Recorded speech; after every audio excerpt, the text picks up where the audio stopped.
Moi, je suis très positif. On me dit souvent, notre génération, oui, les jeunes ne savent plus travailler. Non, c'est pas ça le problème. Il ne faut plus leur parler comme nous, on nous parlait. C'est tout. Évidemment que la société a changé. Moi, je vois des jeunes qui arrivent, qui vont arriver sur le marché, ils sont brillantissimes et c'est allé beaucoup plus vite que nous.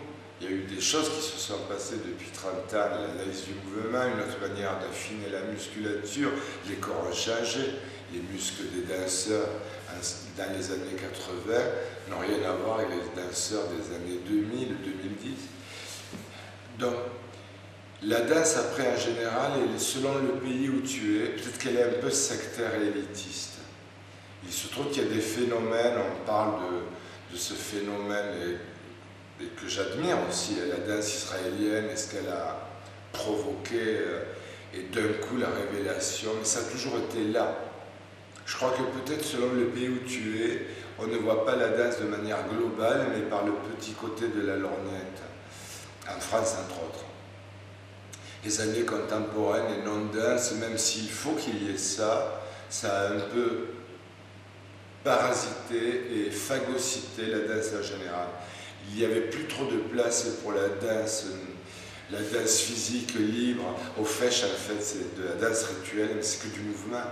C'était très mal vu en France dans les années 90. D'ailleurs, même si le ministère, puisque c'est quand même lui qui dirige la danse d'une certaine manière, on nous laisse croire qu'on est libre, en France, ce n'est pas tout à fait la réalité. Il faut être en CCN pour être libre, quelque part. Et c'est toujours très difficile, même si on nous dit « Oh, la France, on vous admire, vous avez des statuts, vous avez de l'aide, la culture est respectée. » Oui, enfin, une certaine forme de culture. Et puis nous, on a un autre problème. La danse jazz, jusqu'à très peu, c'était vulgaire et un boulet. Un parcours jazz, ça ne t'aide pas au niveau du ministère. Donc, moi, je suis très positif sur les années qui arrivent. J'espère que la France va peut-être...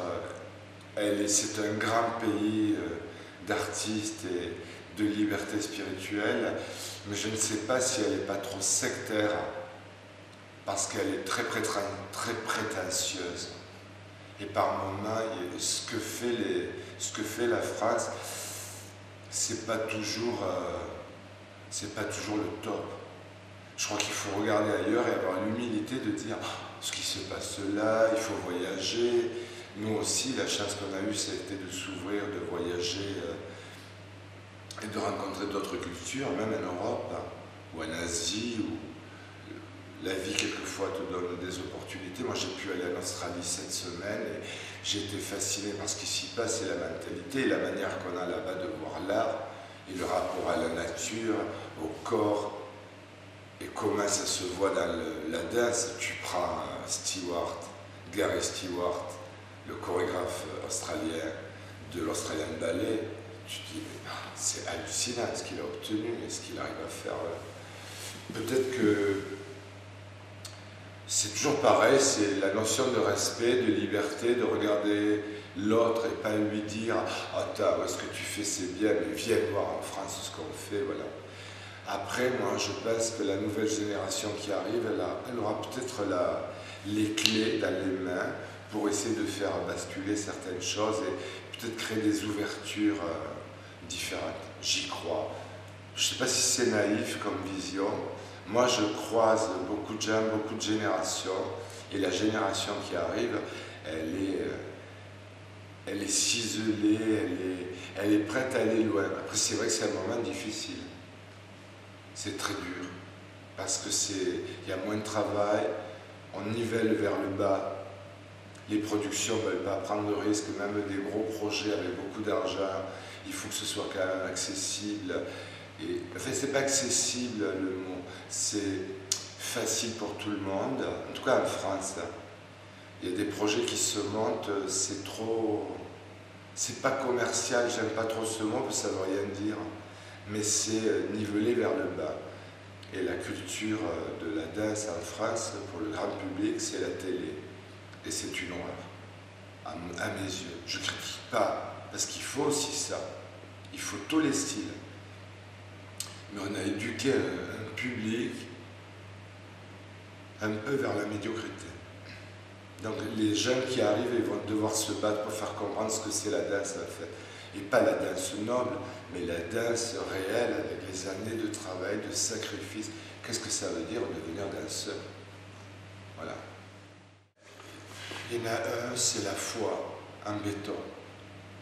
Ne jamais lâcher, d'y croire jusqu'au bout. Et je pense que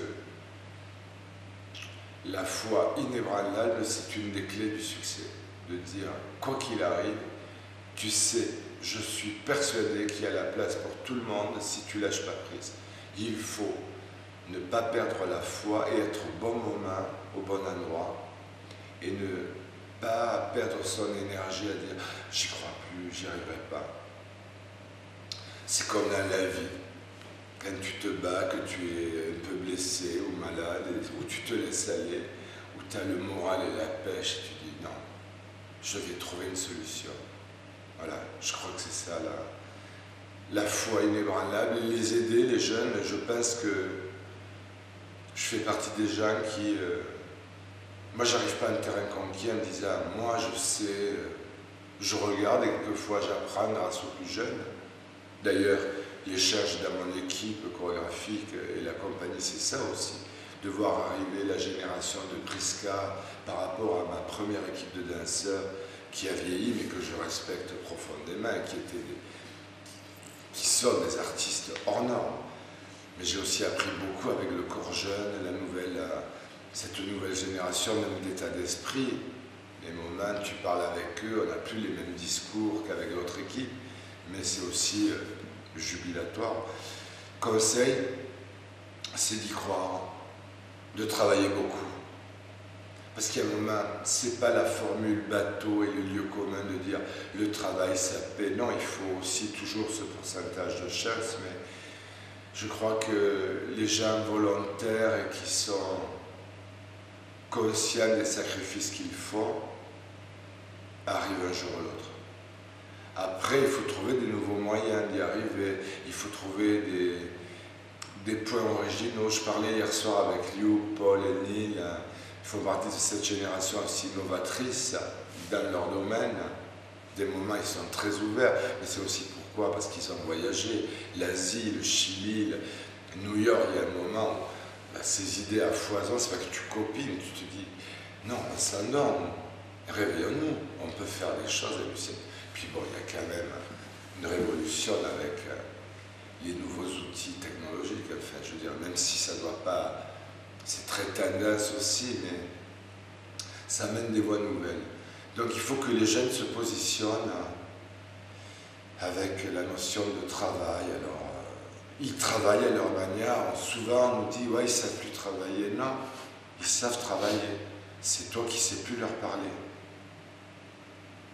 Notre génération, tu ne peux pas arriver, passer pour un vieux crouton et dire « Nous, à l'époque, on faisait comme ça. » Mais c'est ton époque. Ça me rappelle, moi, les conflits que j'avais avec mon père. Et je ne veux surtout pas qu'on me reproche ça, les plus jeunes, et dire « Allez, t'es un vieux crouton. » C'est pas que je veux passer pour plus jeune, je m'en fous. Je trouve qu'on se doit, si on veut avancer, et c'est peut-être aussi une des clés du succès. Moi, je suis toujours sur le terrain, je suis toujours... surpris d'être demandé sur comme ça 1 an, 2 ans, alors que ma génération s'endort un peu, tu vois. Certains perdent un peu la foi. Je ne dis pas que je suis le seul à travailler. Je suis peut-être un des rares à rester curieux. Et sur les jeunes aussi.